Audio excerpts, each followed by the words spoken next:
Hello বন্ধুরা, দেখো আমাদের পাড়াতে এই ঠিক ওখানে তো শুয়োর জানা এসেছিলো।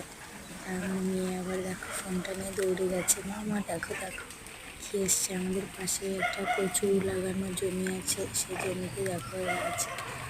দেখো পশু পাখির ভিতরেও কত সুন্দরভাবে মায়া ভালোবাসা আছে। ভালোবেসে যদি একটা পাখিকেও তুমি সন্তানের মতন লালন পালন করে, সে তোমার কথা শুনবে।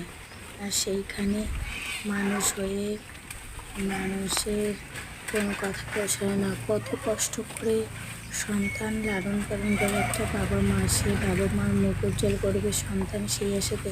কিন্তু সেই সন্তান যখন মা বাবার কথা শোনে না, সেই দুঃখ বেদনা হাজার টাকা পয়সা জমি জায়গা কোনো কিছুতেই হয় না।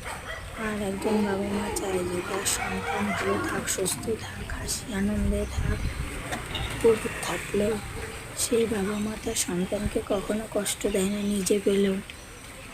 কিন্তু ভাগ্যের কি নির্মম পরিহাস! ওই যে কয় না, কর্মে যা আছে ভাগ্যে তাই হবে। কর্মে যদি সুখ না নিয়ে আসে, তার সুখ হয় না।